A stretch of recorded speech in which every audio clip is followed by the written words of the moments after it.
But I'm sure there are some of you out there, maybe even listening to this, that have come down with the virus. And I want to wish you all a refuah shlema, a full and speedy recovery. Our hearts and prayers are with all of you out there, and maybe some of the little Torah learning we'll talk about today will be in the merit of a full healing of everybody who needs it. And yeah, it's tough, but we'll get through it together. Just before I talk about the Israeli political system, how it relates to the biblical system and final redemption, um, I'll give you an update about what's happening here in Israel. In terms of numbers, there's about a little over 4,000 people that have been diagnosed with the disease, and 16 have passed away, sadly. Those numbers sound small, but if we compare those to the United States, multiply all the numbers by 47, you'll see the infection rate is higher here. The mortality rate is less here than in the United States. So there's a small blessing there. The country's more and more contained, and people are staying home. Thank God I live in a rural area, so I can be 100 meters away from my home. I'll share with you where we are in a second. I found a quiet place, and also I noticed the last video was pretty bouncy, so I want to apologize for that. This camera that I bought doesn't have image stabilization, so the next one will, God willing. So I'm going to try to stay in one place, and I picked a place not too far from my house that you'll see surrounded by beautiful views. So I'm going to turn the camera around for a second here, and you'll get a chance to see where we are. How's that? This is the mountain behind me. And again, I'm going to talk about, I had a special request from some of you because it's so complicated what the political situation is going on in Israel. Please explain a little bit about the political system. I'm going to do that in a bit. And I'm going to also explain what the Torah has to say, our Jewish tradition has to say about what an ideal political system should look like. And I will explain that and compare and contrast. So just what we're looking at here is what they call Har Yavneel, Mount Yavneel. It's beautiful green. It's not really a mountain. It's an escarpment. So if you go up to that top of that hill, it's basically flat all the way to Afula, and then you can cross the Jezreel Valley, get a few more hills, and then on your way out to the coast. So this is part of the double Rift Valley, the Afro-Syrian Rift Valley that goes thousands and thousands of miles north to south. I mentioned before where the migratory birds fly. I'll just pan around a little bit. I'm looking a little bit mostly to the west, a little bit to the north. It's a nice hazy day today, so we're not going to be blinded by the sun. Some more of the escarpment. Now we're facing north. There, just to the above that White House on the left is Tiberias on the hill. I'll zoom in a little bit. Yeah, that's Upper Tiberias. And when you go over the escarpment down that escarpment, you'll end up at the Sea of Galilee, the Kinneret, and on the left is Tzfat. So I see my arms here are shaking a little bit. Maybe I should have brought a tripod. Anyways, I'll zoom out so it'll be a little bit smoother. Right, so this is a beautiful little spot. There's a little river when it rains, goes down through here. That's why these eucalyptus trees are growing. They love the water. So wherever they find some, it's a good dead giveaway where you're going to find water is where the eucalyptus trees are. All right, so I just wanted to explain to you what's going on politically in Israel, in modern Israel, and then compare and contrast to ancient Israel. We are in the midst of trying to form a unity government. Benny Gantz and Benjamin Netanyahu are in the process of dividing up portfolios. Prime Minister Netanyahu will continue as Prime Minister for 18 months, keep some senior ministries, Gantz will have other senior ministries. They'll be announcing what those portfolios are. The good thing about forming the government is they can get down to the business of helping out the country financially. So that's about to happen. They actually asked us all to register online, which I did yesterday. They have to formally register, even though they haven't decided what they're doing and how they're going to help people out. But if you got registered, that'll help speed up the process. So we'll know in a couple days. But getting back to the political situation and why it's so complicated. And it's more difficult for Americans than it is. Hi, Cheryl. Hi, Cindy. There's Jeff. Good to see you. Everybody give me a thumbs up. Give me a heart. Press on something. Write a comment so I know that you're there. Cindy, you're in Cape Cod. Nice to see you there. Welcome everybody who's just joining now. So I'm going to explain to you a little bit about how the Israeli political system works. Hi, Lori. Yeah, it's stunning here today. Anybody from Canada, the UK, Australia, you'll understand more a little bit how our system works. The Americans have a little bit of a tougher time of it. We have a parliamentary system here. The parliament is the legislature. There is, in Israel, only one house. In Canada, there are two houses, the lower house and the upper house. Same thing in the United Kingdom. Here, we're too small of a country to need two houses. We barely need one. But there's one house of parliament that's called the Knesset, which would be equivalent in America to the Congress, I guess. And what we do here is it's a parliamentary system, which means it's party-based. There are 120 seats in the Knesset. And that number 120 comes from biblical sources, right? There are 120 of the great Sanhedrin. So there are 120 seats. That's it. That's all the representatives that are going to sit in Parliament, which is considered the legislature. So, oh, hi Bartel, in the Netherlands. Nobody says Holland anymore. So there are 120 seats in the Parliament. Now, what we do in this country is we have a party-based system. And anybody can set up a party. You just have to register, get a certain minimal amount of signatures. You can register a party. And then once you have a party, each party is responsible in their own way for ranking the members of their party. So the larger parties have copied the Americans. They have a primary system where the members of that party vote for who they want on the list, and then they tally the votes. Some have more complicated ways of doing it because they want to protect certain individuals from not being voted on, and so and reserve a place for them on the list. Some just do it by agreement. Some, the head of the party who set up the party, decide who the ranking members are.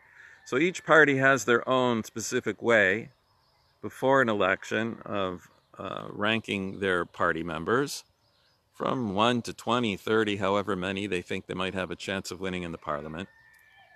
And you create a list. So each party has ranked their list. Now, parties are national parties, right? They're not regional. And that means that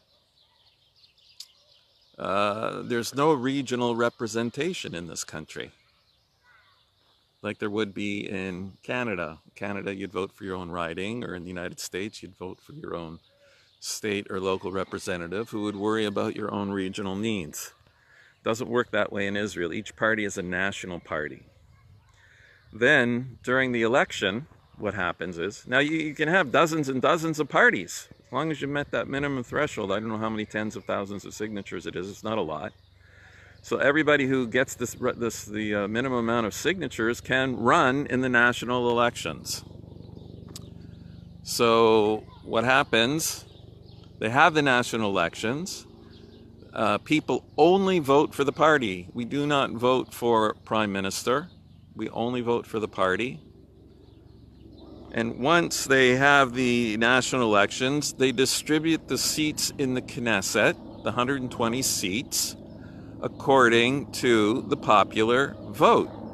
So let's say if the Likud got 30% of the popular vote nationwide, what do we got here? Military helicopter flying by. There's been a number of military vehicles and planes flying by. I'm not exactly sure why.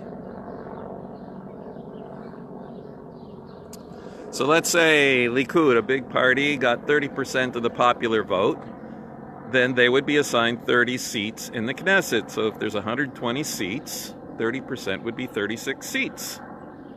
If Blue and White, another party, a big party, got 30% of the vote, they would get also 36 seats. If a smaller party got 10% of the vote, they would get 10% of the 120 seats, or 12 seats, and so on. So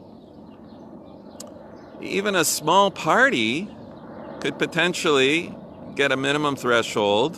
You know, if there's 2 million voters in the country, you know, to get 1% of the vote or 2% of the vote to get a couple of seats. Oh, look, this military helicopter seems to be watching me, maybe seeing if I'm breaking my 100-meter rule.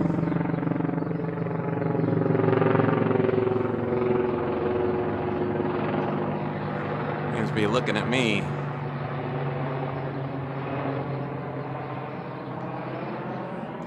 All right, so smart parties could get 1 or 2 votes without getting that many votes in the country. It's a small country. It's more like a municipal election in major cities in this country. All right, so when all's said and done, you can have a lot of parties, a dozen or more, that each have seats. Now, in order to run the country and pass legislation, you need to have a majority of the seats in the Knesset in order to pass legislation. So if there's 120 seats, you need to have 61 seats in the Knesset. So in this past election, if the Likud got 30-something votes, and you saw that Blue and White got 30-something votes, neither of them have enough members in parliament to run a government. So historically, it's almost always been what's called a coalition government. You have to put together the 2, 3, 4, 5, 6 parties that can all agree on a common agenda. They write up a protocol that determines the policies that they all will agree upon through compromise. They write it down, they sign it, and they say, this is going to be the agenda, the policy of this government, and we submit it to the president, who's a ceremonial figure, and they vote in the government, in the Knesset, and that's how we form a government. Now, whoever is the largest party, or the one who was the leader who actually was able to form that government, the number 1 ranking member of that party becomes the prime minister. That's how it works in Canada. That's how it works in the UK. So in this case, Netanyahu, before the election, was assigned the number 1 ranking member of Likud.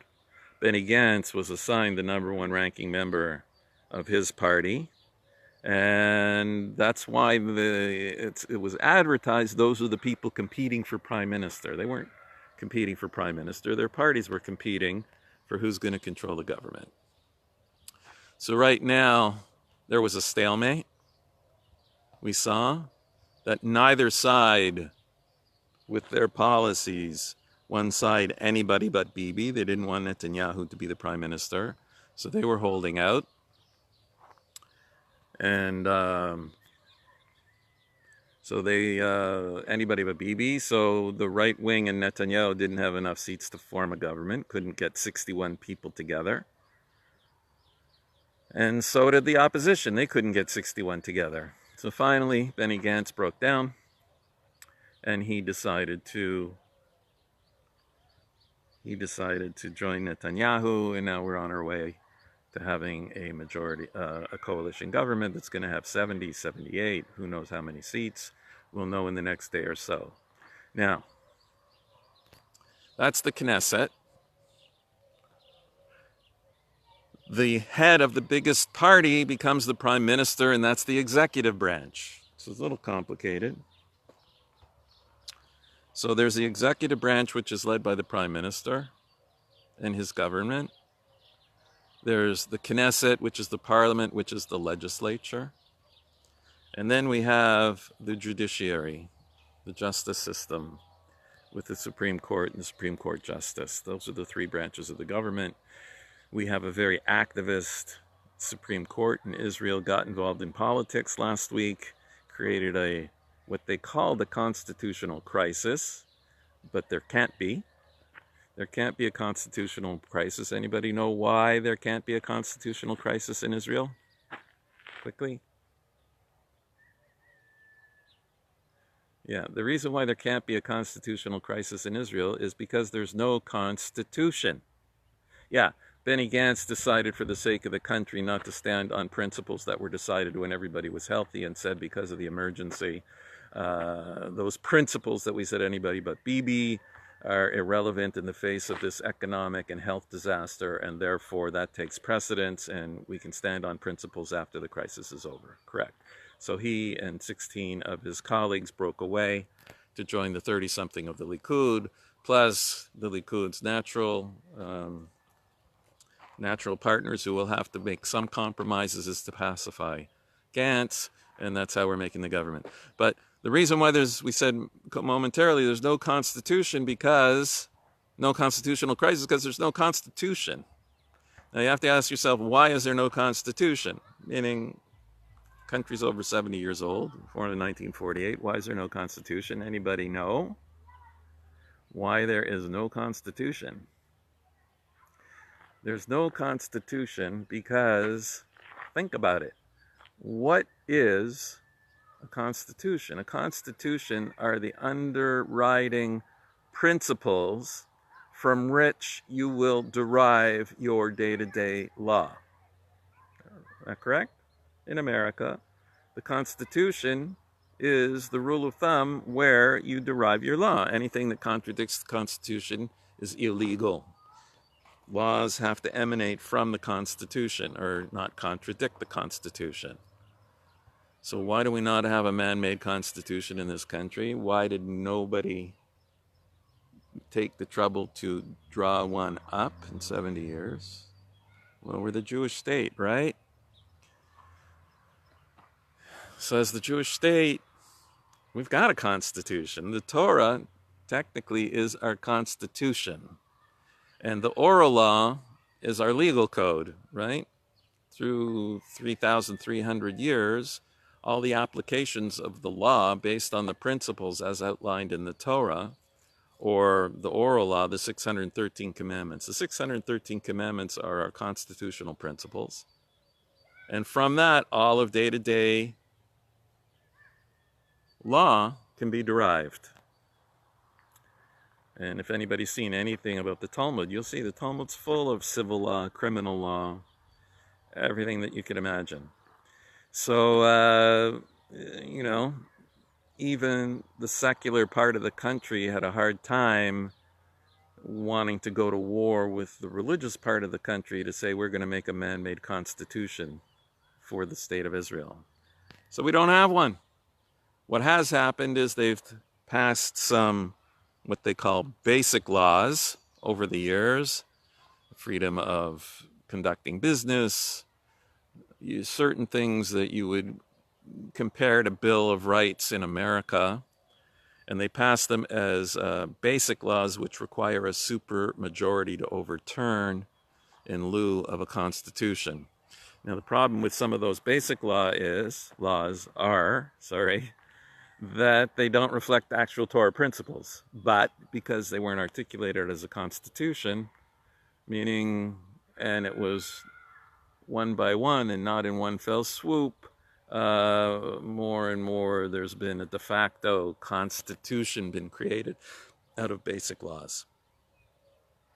All right, so that's how the three branches work.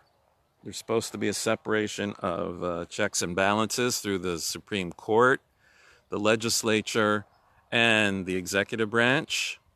In practice, it's not so simple.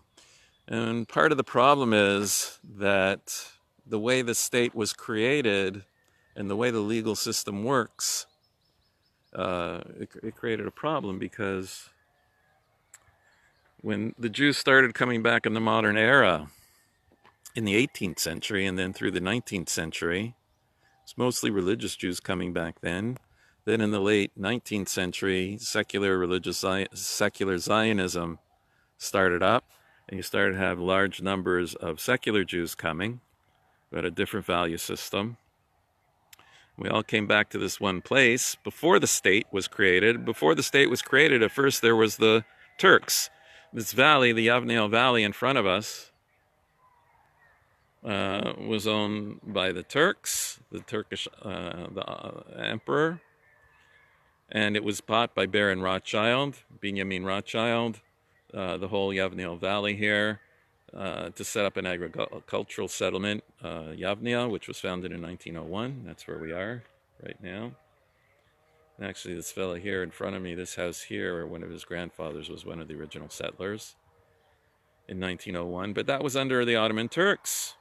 And all those transactions were done under Ottoman Turkish law.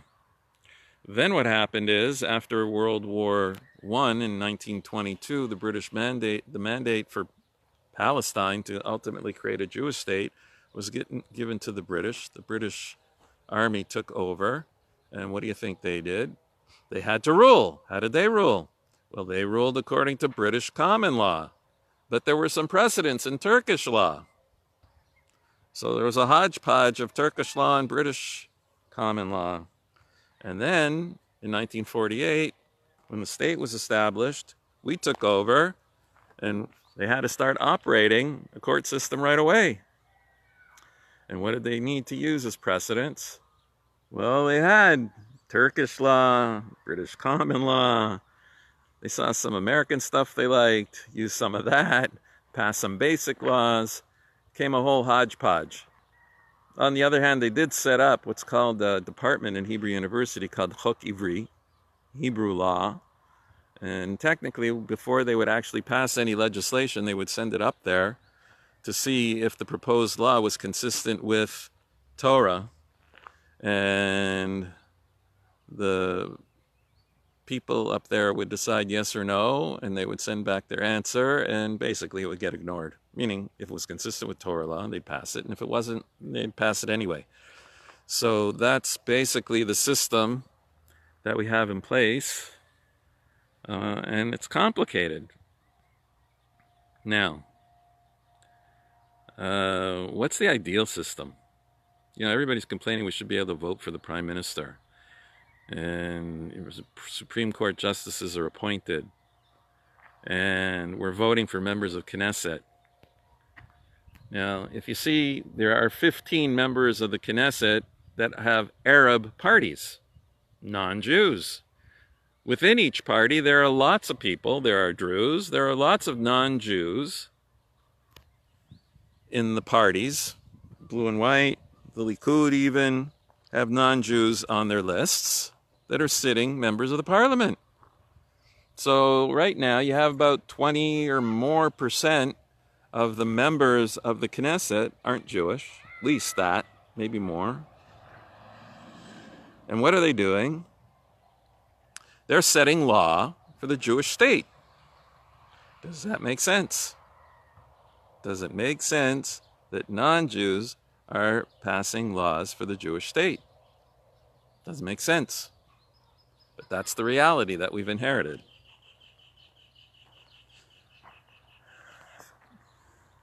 The other thing we have is, if we want to know Jewish law for the Jewish state, does it make sense that people that have no understanding of law, let alone Jewish law, are the ones who are making law for the Jewish state.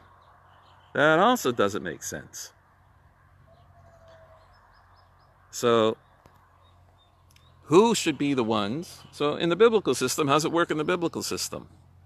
Biblical system is the ones that are deciding the law should be the ones who are most trained, most expert, most objective beyond reproach, uncompromisable people to objectively decide the law according to the Constitution.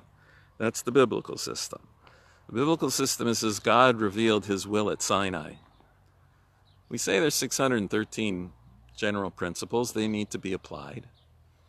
And you need to have the experts to decide what's the law based on those Torah principles. Again, I gave an example earlier about, murder. Lo tirtzach.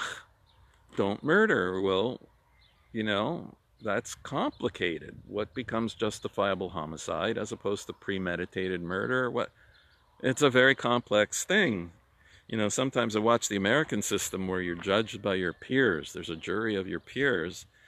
And it's like, it doesn't make sense to me. Because if you have a high-tech computer fraud case that's highly technical, how do I expect people who are uneducated in the area to be able to make a decision on such a complex idea? It doesn't make sense. I want an expert to be able to figure it out. I want a whole bunch of experts deciding. So in the Torah system, the judges on the Supreme Court, meaning the Sanhedrin, they're not elected. And they are... So how do they get on there? The judges on the Supreme Court decide who are the most qualified people to sit on the Supreme Court, and they get drafted. It's basically a meritocracy. It's a meritocracy. There are prerequisites. Actually, I mentioned this on the last walk. There's prerequisites to sit on the Sanhedrin. You have to know all of the Torah. You have to study all of Torah, the written and the oral law, and be an expert in it. You have to be able to understand a number of languages. You have to be non-corruptible financially. You actually have to be married with children because it's going to be difficult to show mercy. They want the judges to be merciful, so because they're being given so much power, so they want to make sure they know what it means to be a father and have mercy on your own children. That attribute is important. On and on and on and on criteria. And they rank. So, when you were sort of kids and you'd have to line up in line and they'd ask you to line up from tallest to shortest, and everybody would sort of line up and look one way the other way and find their place. That's how it was with the Supreme Court, the Sanhedrin. Everybody knew who was smarter than them. Everyone knew if they were smarter than the other guy in terms of Torah law and expertise. And they were objective about it, so they would self-rank. And that's how we would have the Sanhedrin. And again, their responsibility would be to apply the Torah law and judge the cases that need to be judged. Very little reason to create new legislature because the principles apply for all time. So that's that. That's the Sanhedrin. Now, it's interesting, the Sanhedrin, the Supreme Court in biblical times, is the legislature. Everybody catch that? There is no separate parliament from the Supreme Court. The Supreme Court is the parliament. Kind of interesting. The Supreme Court is the parliament.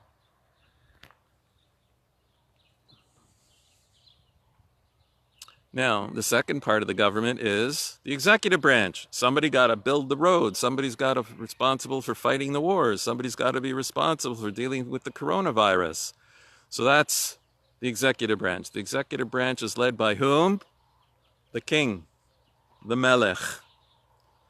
The melech is basically, the king is a prime minister with the trappings of a king. Except he's not elected, right? What are people in America most upset about? What are people in England most upset about? And what are people in Canada most upset about? the people who were picked to be the leaders by the people, right? You leave it up to the people, it becomes a popularity contest. Whoever's got the most name recognition. So we don't want a leader based on name recognition. We want the best person for the job. Now, in Torah, how does it work? That the king isn't elected. Who's the king picked by? So in the case where we say, since King David, it's an inherited position.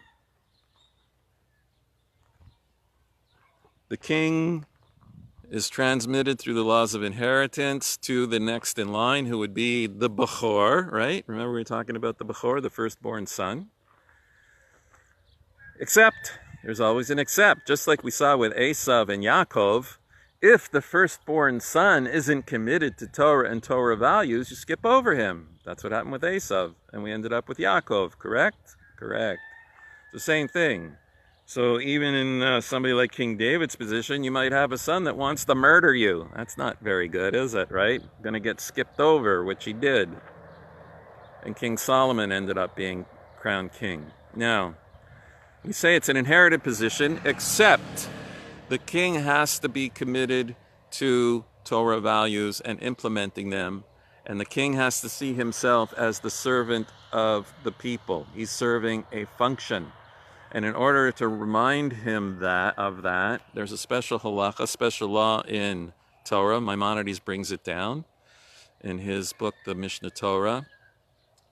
It's written in the Torah itself. The king has to write his own Sefer Torah, his own 5 books of Moses on a parchment, an extra one. And it's supposed to be with him, basically chained to his arm at all times, to remind him that he's not above the law. He's here to help implement what the nation needs according to the Torah law. And he has that with him to remind him at all times. It's humbling, sort of like in America, he's got that football, meaning the suitcase with the nuclear codes in it. That's kind of humbling. Now, it's not to show you that you have that power. In Judaism, the Sefer Torah is to tell you that you are a servant of Hashem. Even though you're a king, you're God's servant, and you're here to fulfill his will in the world. So that's a check and balance on the king. There's another check and balance on the king. Basically, the king can be impeached by the Sanhedrin. Whoa. So the power is in the hands of the Sanhedrin.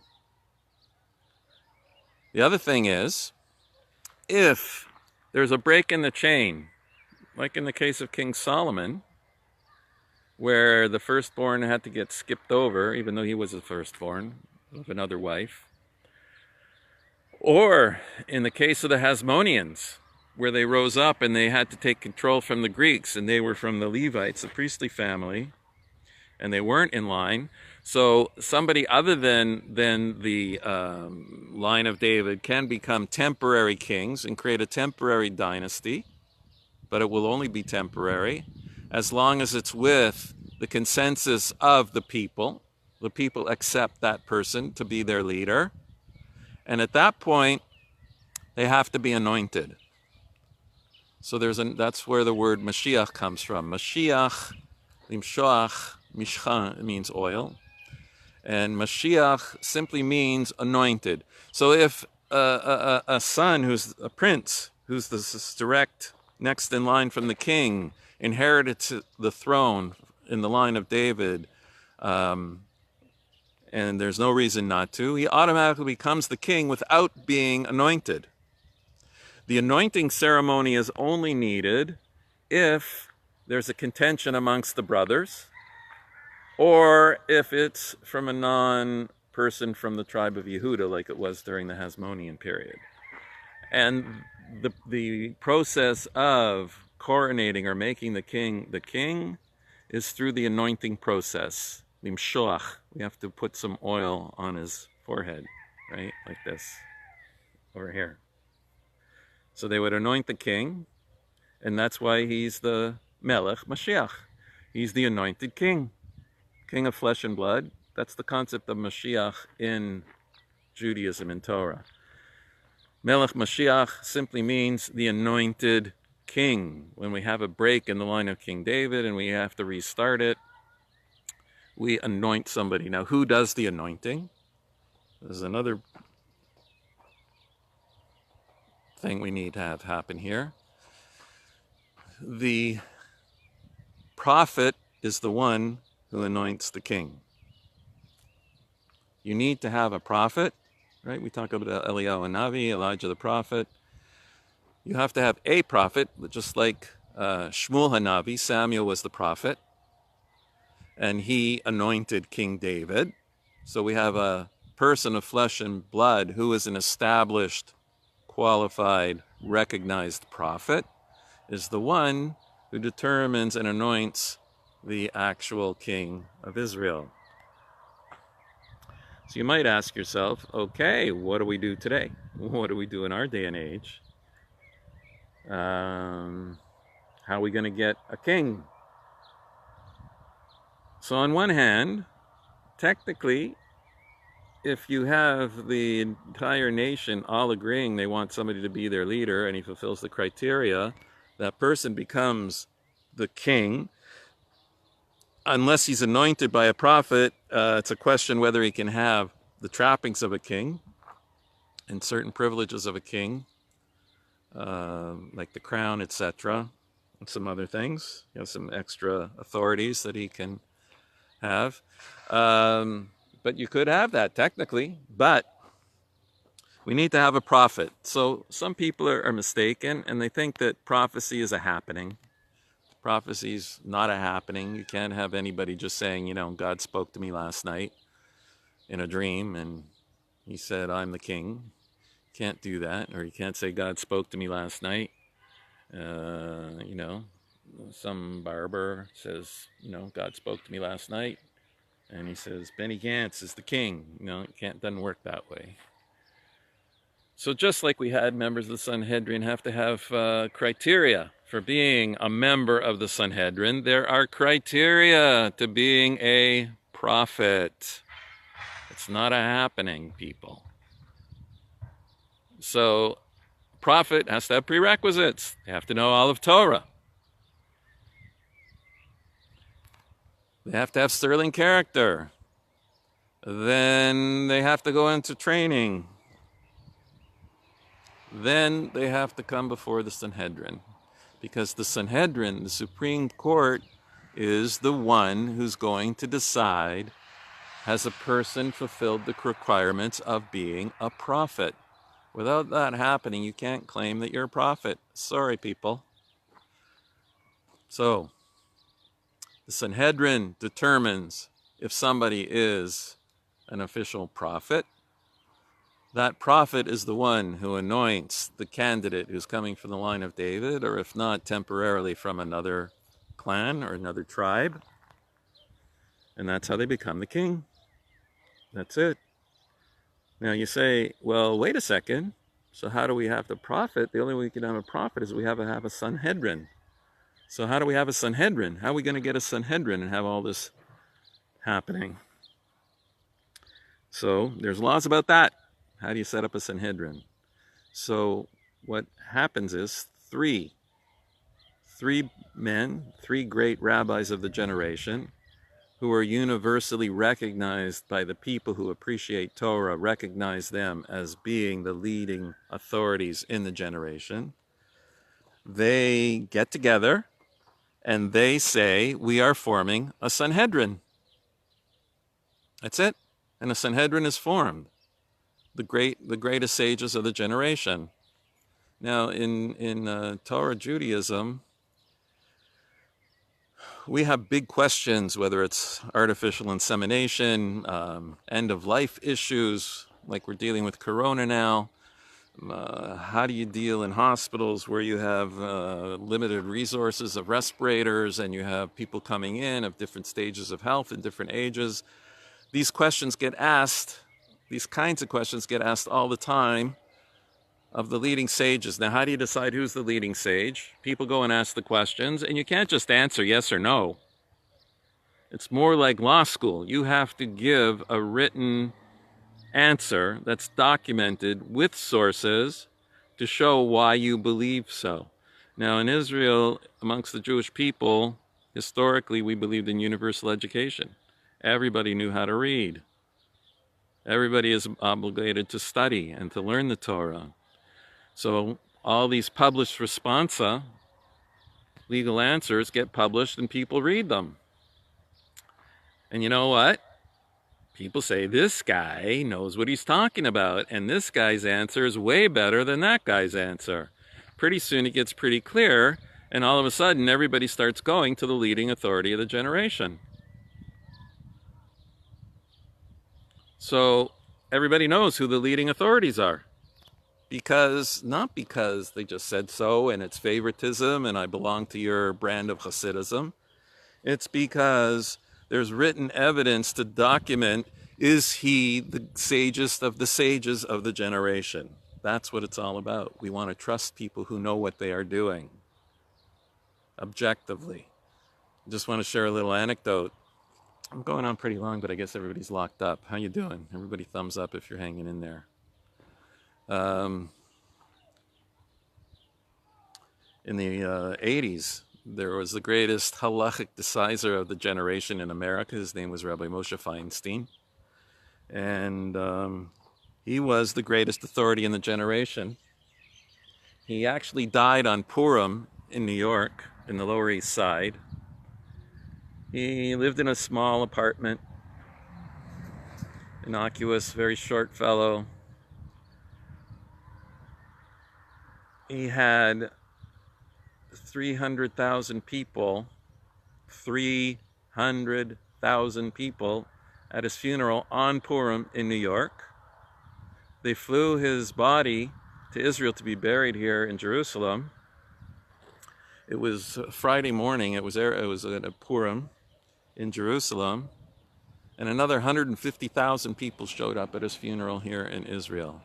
500,000 people at his funeral, and probably most of you never heard of this person. 500,000 people at his funeral. The greatest sage of the generation. Nobody elected him. Nobody elected him.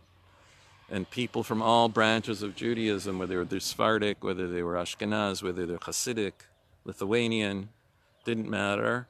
They all showed up to give respect. Why? Because of the wisdom. Okay.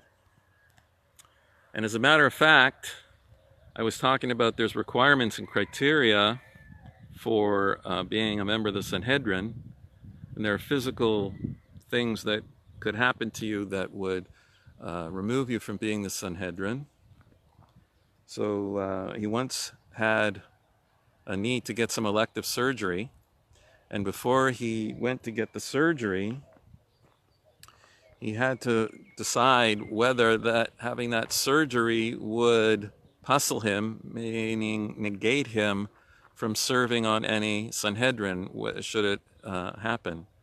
And because he didn't want to take the surgery if it would eliminate him from being able to sit on the Sanhedrin, because out of responsibility to the people, he felt that if and when the time came that he was one of those people that would be the ones to sit on the Sanhedrin.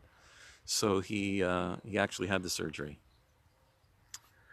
All right, so that's how we can do it in our generation. So the idea is we have a meritocracy based on who's running the government. I think I'd like to call it, what's the Torah system? The Torah system is a meritocratical, theocratic monarchy. Right? We want to have the most objectively chosen person right person for the position, that their job is to take responsibility. I want somebody who's drafted for the job, not somebody who wants the job.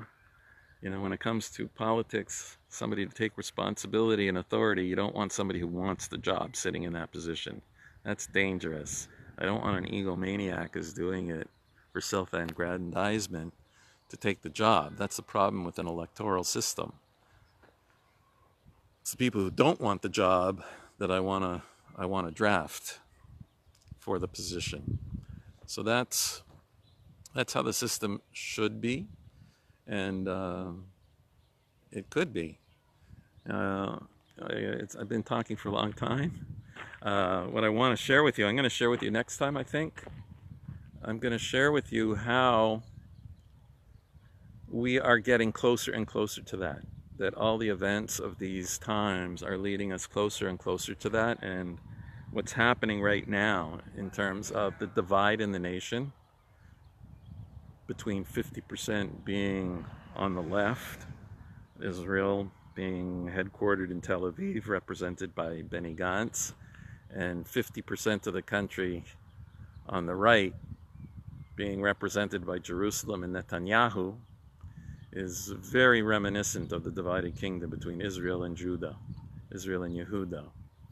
And if you remember from your Bible that the city of Jerusalem was on the border between the two kingdoms, the kingdom of Israel and the kingdom of Judah. And Binyamin was on the border, and that's where the city was. And if you noticed, I don't know if you're paying attention, but the leader of the Israel side, the secular Israeli side, based in Tel Aviv, is led by Binyamin Gantz. And the leader on the right-hand side, representing Yehuda, Judea, is Binyamin Netanyahu. So you're having the two sides of Israel meeting with the two Binyamins. It's kind of weird. But we'll talk more about that in another video. For now, I'm sure you're all tired of listening to me. It's been a pleasure hanging out. And I want you all to be safe. I want you to all to stay, even though it seems like, hey, let's get together with some family, hug my grandchildren. No, grandchildren are the ones who can be the carriers without showing any symptoms, and they're sometimes sneaking out to play with friends. So, as hard as it is, you got to separate, especially if you're my age and older. You got to separate yourself out from your families. It's sad. It's temporary. Thank God we've got Zoom, we've got Skype, we've got Facebook Live. We have all kinds of technologies to help keep us connected with our family and our friends. And that's one of the beautiful things about this disease. It's causing us to unite across borders, across continents like we never have before. And that's what the Almighty wants from us. He wants the Jewish people to unite, and He wants us to reestablish our relationship with the nations of the world so that we're all connected, but we're all connected spiritually, not physically. That's the reminder. That's what's hammering home here. We're separated physically. Me, and there's 27 people watching right now. Thank you all for hanging out with me. But we've been hanging out as much as I faked you out by showing you the beautiful mountain and the beautiful scenery in Tiberias. It's all just dots on a screen. There's nothing physical about it. Our whole experience right now was a spiritual one. So the Almighty wants us to do that. He wants us to share spiritually, to connect spiritually. My bracha for all of us is that we learn that lesson and we apply that lesson to our friends and our relatives and focus on the important stuff. Don't sweat the small stuff. And together, if we all pray to the Almighty that He gives us the wisdom of how to get through this, that we'll learn the lessons that He wants us to learn, and this plague can go away. Okay, so shalom to everybody. Love you all. And we'll see you soon next time.